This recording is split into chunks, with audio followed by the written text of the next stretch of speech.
ሲጀምርህ አንዳንድ ምልክቶች ያሳያል። ቅዠት ምናምን፣ አንዳንዴ መንፈራገጥ፣ አንዳንዴ ቦት አልግባ መኝታህን መለወጥ፣ አንዳንዴ አቅጣጫ ትራስህን ማዛባት፣ እነዚህ አንዳንድ ምልክቶቹ ናቸው።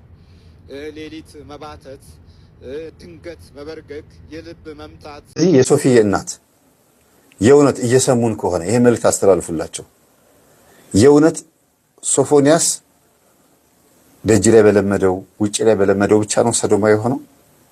የእውነት እርሶ በቤቱ ውስጥ የሚያመልኩት ነገር ምናምን የለም? ይሄ ነገር አያውቁም? በቤተሰቦቹ በዘሮቹ ይሄ ነገር የለም? አባቱስ ምን አይነት ሰው ነበረ? እናቱስ? ይሄ ነገር ከሱ ብቻ የመጣ ነገር ነው?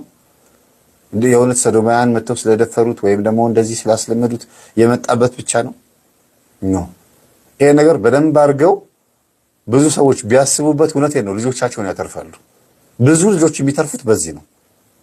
መንፈስ ነው። አዎ 100% የሰዶም መንፈስ እርኩስ መንፈስ ነው፣ ሰይጣን ነው።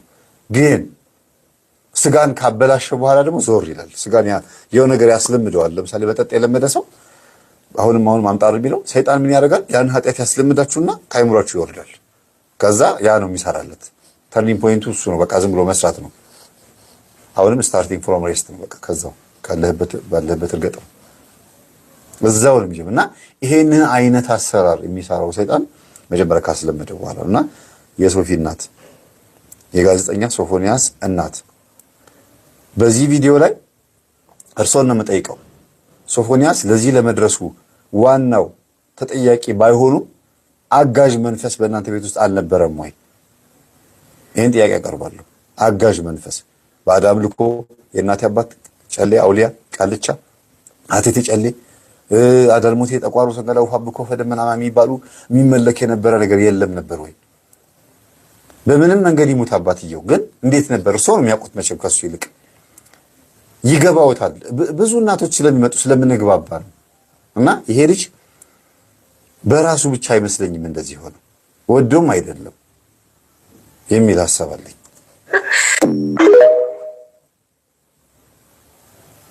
ማየት ያስጠላሻል። ራስህን እንዳጠፋ ከፋፋይ ነበር። አለቅሳለሁ በጣም ዲፕሎማ በማልቀስ በቃ በጣም የሚያስለቅስ ብቻዬን ብሎ ሰቀሰቅ ነበር። አያችሁ ብቻዬን አለቅስ ነበረ። ብቻዬን አለቅስ ነበረ። ስቃለሁ፣ አለቅሳለሁ፣ ገርማለሁ፣ ብቻዬን ለፈልፋለሁ። ይሄ ጤንነት አይደለም እኮ። እና አንዳንዴ መናፍስት በእኛ ውስጥ ሆኖ ስራ ይሰራሉ። ይሄ ልጅ የሆነ ሰው ያልተረዳለት እሱም ደግሞ የሆነ የደረሰበት ባይሆንም ግን ይሄማ የጤንነት አይደለም፣ ይሄ ከውስጥ ከኔ ብቻ አይደለም ብሎ የሚያስበው ነገር እንዳለ ይታወቃል። በዚህ አጋጣሚ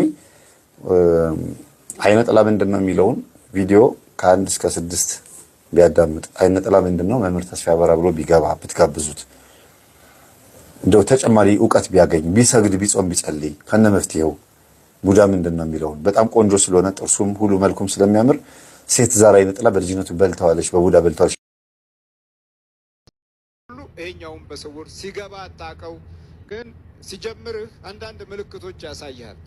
ቅዠት ምናምን፣ አንዳንዴ መንፈራገጥ፣ አንዳንዴ ቦት አልግባ መኝታህን መለወጥ፣ አንዳንዴ አቅጣጫ ትራስህን ማዛባት፣ እነዚህ አንዳንድ ምልክቶቹ ናቸው። ሌሊት መባተት፣ ድንገት መበርገግ፣ የልብ መምታት በየሰዓት እየጠበቀ እነዚህ ጠባያቶቹ ናቸው። አይንህ ላይ ደግሞ በሚቀመጥበት ጊዜ ብዥታዎች፣ አንዳንድ ጊዜ የምታየውን ነገር በመንፈሱ አይን እንድታይ ያደርጋል። የምትመርጠውን ነገር በመንፈሱ እንድትመርጥ ያደርጋል። ውስጥ የህይወት ምርጫ ላይም ሁሉ በስውር ብዙ ነገሮችን ያዛባብሃል። የምትይዘውን በረከት እንድታጣው ይታገልሃል። የጨበጥከው ላይ በአንድ ጊዜ በማታውቀው መንገድ እንዲወድምንና እንዲበክን ያደርግሃል። የነካኸው ያየኸው ሁሉ መባረክ ያቅተዋል። ደሞዜ የምትለው ነገር ላይም ምንም ውስጥ እንዳይገባ አድርጎ በረከት አልባ ያደርጋል። ይሄ በስውር የሚገባው መንፈስ ነው። በስውርም የሚሰልቡህ አሉ፣ በስውርም የሚነጥቁህ አሉ። እግዚአብሔር በስውር የሚያይህ ከሆነ በግልጽ ይህንን ጠላትህን እንድትቋቋም የሚያግዝህ ታዲያ የዕለት አምልኮት ሲኖርህ ነው። ጠዋት 21 ማታ 21 ስብሐት ለአብ ስብሐት ለወልድ ስብሐት ለመንፈስ ቅዱስ ሃሌሉያ ለአብ ሃሌሉያ ለወልድ ሃሌሉያ ለመንፈስ ቅዱስ እያልክ ሰግደህ ወይ 27 ሰግደህ ስትወጣ እጅህን ወደ እግዚአብሔር ስለዘረጋህበት እጅህ የነካው ነገር ሁሉ ተባርኮ ይውላል። እየሰማችሁ ነው?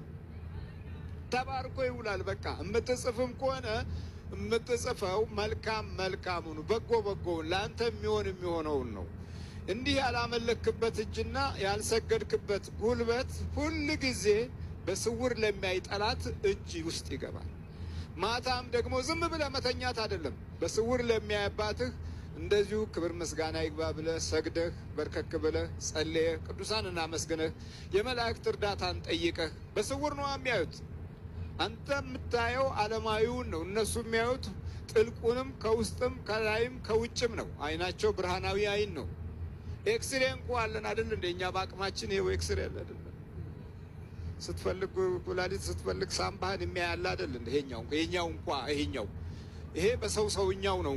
ግን ነፍስህን አያይም እሱ፣ ወይም ሰይጣንን አያይም። ሚሊዮን ሰይጣን እያለ ኤክስሬ ውስጥ ብትገባ ሚሊዮን ሰይጣን አይታይም። የሚታየው የአንተ ስጋ ነው፣ ስጋው ብቻ ነው። እና በውስጥ ግን ብዙ ጠላት አለ። ያንን የሚያጠቃልህ በስውር የሚያይባትህ ነው። በስውር የሚያይባትህ በግልጽ ጠላትህን ይዋጋልሃል ማለት ነው። እዚህ የምታየው ሁሉ በስውር የገባ ነው እንጂ ሲገባ እኔ ገብቻለሁ ያለ ሰይጣን የለም፣ እኔ ያስኩት ያለ የለም። ግን ጸሎት ቤት ካለህ መንበርከኪያና መስገጃ ካለህ ሲገባም ታውቀዋለህ። የምታውቀው ምንድን ነው? መንፈሳዊ ነገርህ ላይ ንቃት እንዳይኖርህ ያደርጋል። የመጀመሪያው ትልቁ አሰራሩ እሱ ስለ መንፈሳዊ ነገር የሚሰማህን ስሜቶች ማጥፋት ነው። እዚህ ላይ ደግሞ 3 አይነት ስሜቶች አሉ። ወደዚህ ቀደም ብለህ ዝም ብለህ ቤተ ክርስቲያን ትመላለስ እንደሆነ ተመላልሶ ይለምዳል እሱ። ይሄ እንዲህ አይነት ለማዳ ሰይጣኖች አሉ። ለማዳ አንበሶች እንዳሉ ሁሉ ለማዳ ሰይጣኖች አሉ፣ ለማዳ አጋንንቶች አሉ። ይመላለሳል አብሮ። ግን አንዳንድ መሰረታዊ ነገር ላይ ህይወትህ በጠላት እጅ መያዙ ይታወቃል። አንደኛ ልጸልይ ስትል ይጠፋል። ሁለተኛ እሰግዳለሁ ስትል አቅም ያንሳል። በጎ ነገር አደርጋለሁ ስትል ደግሞ ያመሃል፣ ውስጥህን በሀሳብ ያመሃል። ቸርነትን፣ ቅንነትን በህይወትህ እንዳትይዘው ይፈልጋል። ይሄ ዝም ብሎ ማቶስቶስና ወሬ ብቻ መንሸዋኮክ ብቻ ያበዛብሃል። ይሄ በቃ ወደ ቤተ ክርስቲያን የገባ ሾካካ ነው ማለት ነው። ሾካካ ሰይጣን አለን። ሹክክ ይልና አብሮ በቃ እዚሁ ይለማመዳል። ከዛ እንዳውም ውጪ ከምትሰራቸው ክፋቶች ይልቅ የበለጠ እዚህ ተመሳስሎ ከአንተ ጋር የሚሰራው ክፋት ይበልጣል። ይሄ እንዲህ አይነቱ ሞላጫ ሰይጣን ነው እና ይመሳሰላል ማለት ነው። ለዛ መመሳሰል ዋናው ትልቁ ነገር አለማምለክና ቅንነት አለመኖር ነው። የተፈጥሮ ቅንነት ማጣት የበለጠ ይህንን ሰይጣን ያሻሽለዋል።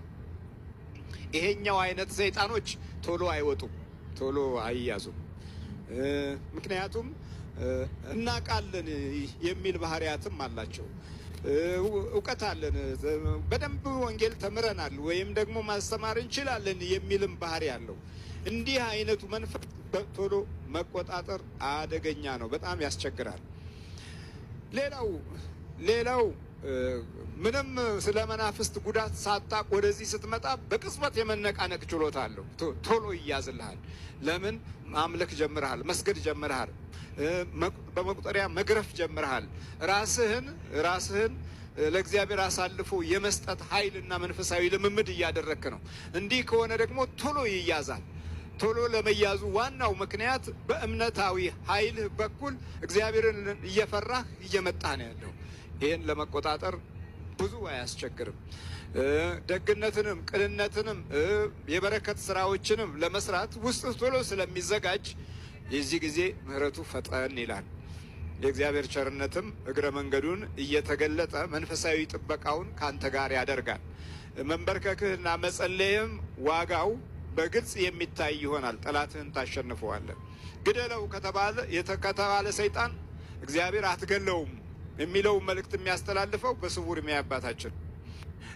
ሌላው ቃሉ በስውር የሚያይ አባትህ አለ እንጂ በስውር የሚያይ አጎትህ አይደለም ያለው። ምንድን ነው ያለው? አባትህ ነው ያለው። አባት የሚሰጠው አለው፣ አባት የሚያወርሰው አለው፣ አባት የሚያካፍለው አለው፣ አባት የሚመግበው አለው፣ አባት የሚያለብሰው አለው፣ አባት የሚመራው አለው። አባት ሁሉንም ሁሉንም የሚያደርግ ነው። ይሄ በስጋዊው አንጻር ሲታይ ማለት ነው። በመንፈሳዊው ሲታይ ደግሞ አባትህ በውስጥም በውጭም ሁሉንም ነገር ያደርግልሃል ማለት ነው። በስውር የሚያይ አባትህ በምን ይሰጣል?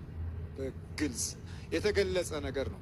በዓለም ሲታይ በግልጽ ለመስጠት በጣም እንቸገራለን። በስውር የሚያይ አባት ግን በግልጽ ለመስጠት ብዙም አይቸገርም። አንድ ወቅት አብርሃም ተሰዶ እንደነበረ እናስተውል። ተሰደደ፣ ረሃብ ያዘው። እግዚአብሔር ከተገለጠለት በኋላ ነው ስደቱ። ግን የሚገርመው ይሄ ነው። እዛው ነው ዘፍጥረት 12 ላይ ስታነቡ ሁለት ነገር ታያላችሁ። ሲባርከው፣ ሲቀድሰው፣ ተለይ ከወገኖችህ ሲለው፣ ከሀገርህ ውጣ እኔ ወደማሳየ ምድር ሂድ ሲለው ከቆየ በኋላ በሀገሪቱ ላይ ረሃብ መጣ።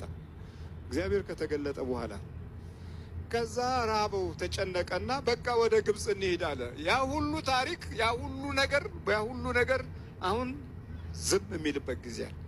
ዝም አለው። ከዛ ግብፅ ደረሱና ምን አለ? አንቺ ሳራ ቆንጆ ነሽ። ሳራ ማለት ልዕልት ማለት ነው። በዕብራይስጥ ሳራ ማለት ልዕልት ማለት ነው። አንቺ ልዕልት ቆንጆ ነሽ፣ ውብ ነሽ፣ ግን እኔ ባሌ ነው አትበይ እባክሽ። አንቺን ለመውሰድ ብሉ ባሌ ነው ስትይ እኔን ይገሉና አንቺን ይወስዱሻል። እኔ እንዳልሞት ወንድሜ ነው በይ አለና ነገራት። በኋላ የፈርዖን ሰራዊት መጡና ምን ነች ስል እህቴ ነች አለ። ምንሽ ነው? ወንድሜ ነው አለች። ከዛ እንደዛማ ከሆነ በቃ ብለው እሷን ይዘዋት ሄዱ። በዛች ሌሊት እግዚአብሔር ስራ ጀመረ። በሳራ መወሰድ እግዚአብሔር ስራ ጀመረ። ለምን? ገና ከሳራ የሚወለደው የድንግል ማርያም ዘርና የኢየሱስ ክርስቶስ መገለጥ የሚታይበት ነገድ ገና ይወጣል። ገና እኮ ነው፣ ገና ነበር። ግን ቢሆንም ሰይጣን ትግል ጀመረ የሳራን ሕይወትና ዘመን ለማዳከም።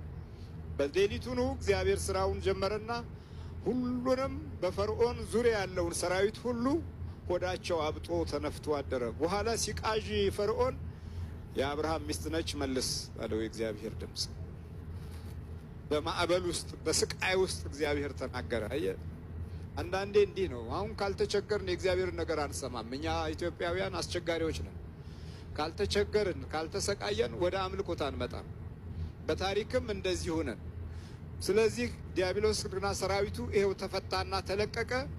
በእያንዳንዳችን ላይ ግራ መጋባትን ተከለብን። ግራ መጋባት በቃ ያየነው፣ የሰማነው፣ የነካነው፣ ያሰብነው፣ ያቀድነው ሁሉም ነገር ግራ መጋባት። ከዛም በኋላ ሳራ ወደ አብርሃም ስትመለስ እግዚአብሔር ለፈርዖን ተናግሮ ነበርና እርቦኛል ያለው አብርሃም በብዙ ግመሎች የተጫነ ሀብትና ወርቅ፣ ብዙ አገልጋዮች፣ ብዙ እንስሳት፣ ብዙ በጎች፣ ብዙ